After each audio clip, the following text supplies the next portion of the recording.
Paul-André Fortier, ce personnage un peu décadent, un peu trouble qu'on retrouve dans Fête secrète, c'est pas très beau pour l'humanité, hein?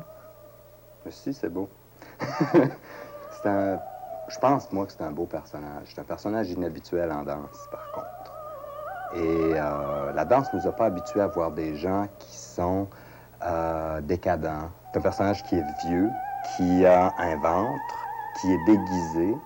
Et c'est un personnage qui marche vers la mort, tout simplement. Il y a eu, ces dernières années, toute une évolution en danse. Il y a la tradition du ballet classique, surtout du ballet romantique, qui nous propose pratiquement des contes de fées, où on glorifie le corps. C'est toujours le corps dans toute sa beauté, et on est arrivé à déformer pratiquement le corps pour le rendre plus esthétique en termes de lignes. Il y a eu ensuite la danse moderne qui a voulu briser avec la traduction de la danse classique, où on a enlevé les chaussons, où on a enlevé les tutus, où on s'est mis à danser. On pense à Isadora Duncan, qui est allée jusqu'à déchirer sa robe sur scène à Boston. Ça a été un scandale. Et on glorifiait le corps libre. Aujourd'hui, on montre tout. C'est-à-dire que la danse risque de montrer l'immontrable, risque de toucher... La danse ne cherche pas juste à faire plaisir ou à distraire, ou à chercher une identification plaisante. Et on ose maintenant faire de la danse comme on fait du roman, comme on fait du cinéma. Le cinéma n'est pas toujours drôle. Et la danse, maintenant, nous sert des personnages qui vont aussi loin que les personnages de cinéma, de roman ou du théâtre, par exemple.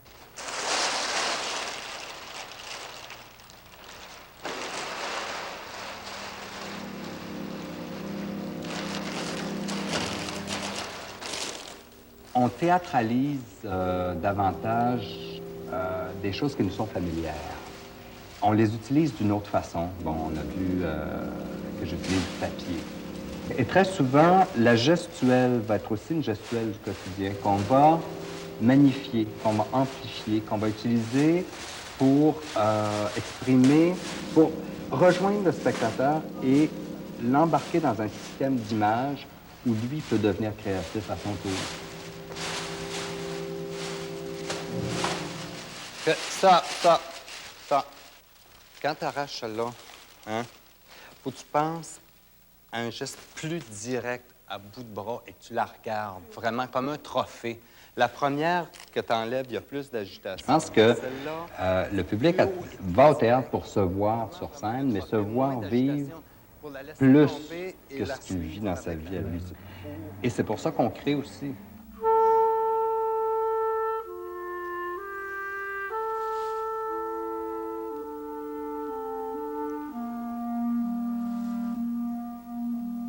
Moi, je fais de la chorégraphie pour vivre autre chose que ce qu'on serait supposé vivre normalement.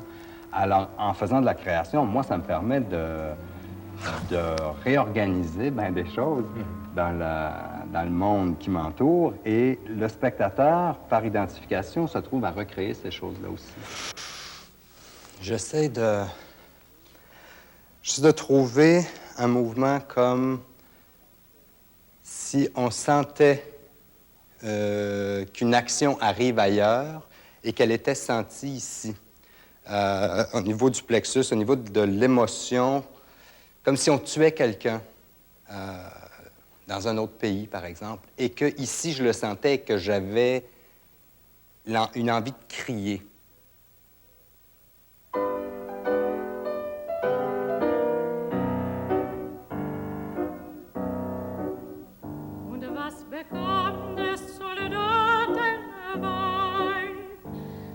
Der alte